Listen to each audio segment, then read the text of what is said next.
Después que los israelitas se establecieron en Canaán, comenzaron a adoptar muchas de las prácticas y ritos de las naciones paganas vecinas. Por ejemplo, siguieron muchos de los aspectos del culto a Baal. Baal, dios del sol, divinidad suprema de los fenicios, era un dios de la fertilidad. Los que adoraban a Baal creían que esa forma de adoración aseguraba el poder reproductor y generador de la tierra, de los animales y de ellos mismos. Una vez establecido en Canaán, Israel se tornó en un pueblo más sedentario, dedicado a la agricultura, mientras que anteriormente habían sido nómadas. Debido a que dependían de la productividad del suelo, se sintieron impulsados a volcarse a la adoración de Baal. Con esta forma de adoración, en la que destacaban la fertilidad, se hicieron corrientes prácticas tales como la prostitución ritual de ambos sexos. Los que participaban en esas prácticas fueron tildados de sodomitas por el Señor. Otros calificativos como lugares altos, imágenes, arboledas, cerros altos, árboles verdes, se usaron en relación con las formas falsas y reprensibles de adoración que a menudo habían desviado a Israel de las sendas del Señor y las que también había practicado Judá durante el reinado de Roboam y en otras épocas. Entre los pueblos antiguos era costumbre levantar altares sobre los lugares altos. Después del establecimiento en Canaán, los altares paganos que se encontraron en los cerros fueron destruidos.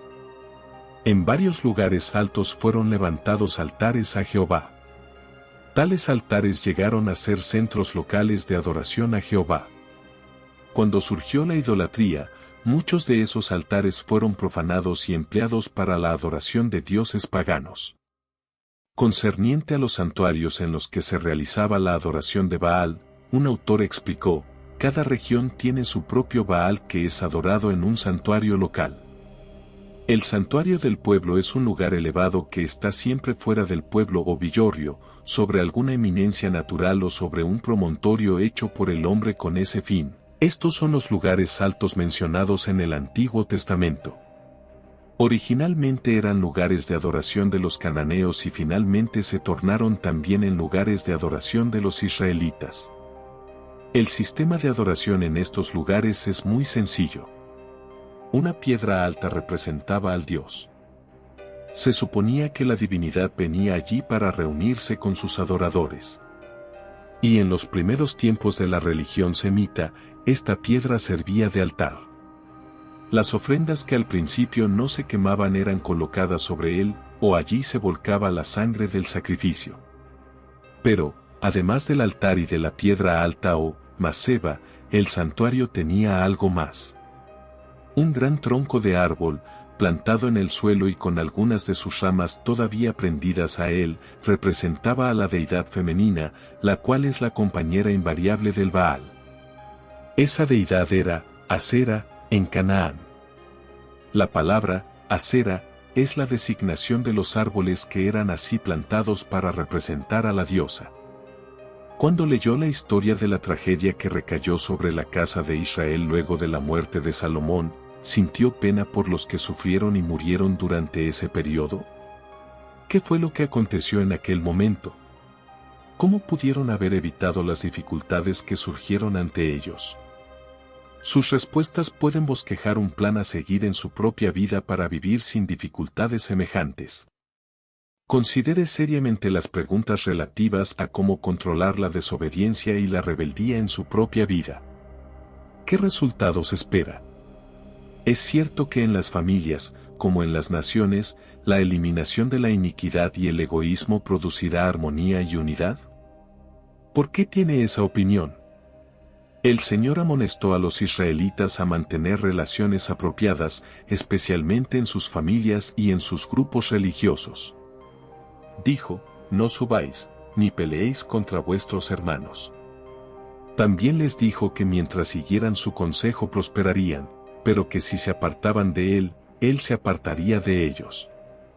Los israelitas desecharon su amonestación y pronto se manifestaron las disputas, la violencia y el odio.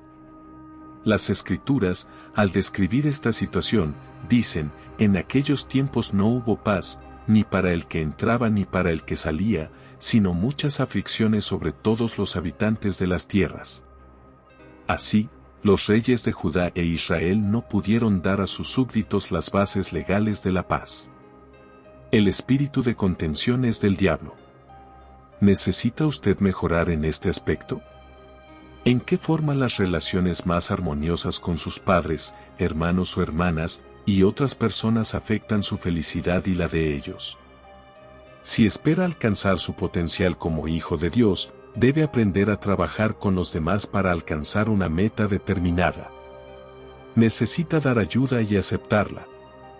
Este principio tiene aplicación en la sociedad, en la iglesia y especialmente en el hogar.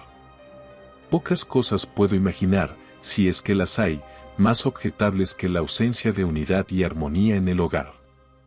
Por otra parte, sé que un hogar en el cual abundan la unidad, la ayuda mutua y el amor es un pedacito de cielo en la tierra. Presumo que casi todos vosotros podéis testificar en cuanto a la dulzura de la vida en los hogares en los que estas virtudes predominan.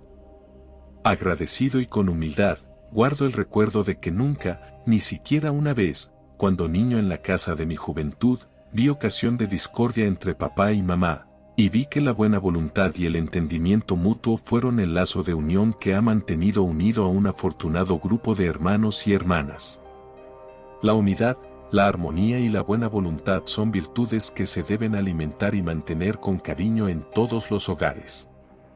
El apóstol Santiago escribió: el hombre de doble ánimo es inconstante en todos sus caminos. Acercaos a Dios, y Él se acercará a vosotros. Pecadores, limpiad las manos, y vosotros los de doble ánimo, purificad vuestros corazones. Estas declaraciones enseñan la necesidad de evitar la hipocresía y de ser siempre fieles a los principios por los cuales decimos vivir. La mayoría de los reyes de Israel y de Judá eran de doble ánimo en el sentido mencionado por Santiago. Esta inconstancia creaba inestabilidad en su vida personal así como en la vida de todo Israel. El hombre voluble, inconstante, en contraposición con el que es constante y firme, que siempre respalda la causa de la justicia, es el miembro de la iglesia que trata tanto de abandonar como de seguir al mundo y que no sirve al Señor con la mira puesta en la gloria de Él. Hace muchos siglos Jesús dejó bien en claro que el hombre no puede servir a dos señores, porque o aborrecerá al uno y amará al otro, o estimará al uno y menospreciará al otro. El apóstol Santiago recalcó la importancia de elegir constantemente el bien sobre el mal. Porque quienes intentan aliarse a ambas corrientes enfrentarán la inestabilidad. Un psicólogo dice de tales personas que son curiosidades neuróticas. Ser de doble ánimo en el sentido clásico de las escrituras es estar en posición de indecisión en el lugar que divide la lealtad al reino de Dios de la del mundo. A un lado de la cerca están Jehová y Sión, al otro están los ídolos y Babilonia. Repasemos la vida de los reyes que hemos estudiado en este capítulo del Antiguo Testamento. ¿Estuvo alguno de ellos enteramente del lado del Señor, sin vacilar? ¿O trataron todos de mantener su posición en ambos lados, lo cual resulta en un imposible absoluto? Lo que empeoró aún más el caso de estos reyes fue la aceptación del trono de Israel o de Judá, aceptación que significaba recibir un puesto de confianza. El rey terrenal siempre debió haber sido la representación del rey celestial, el único verdadero rey de Israel.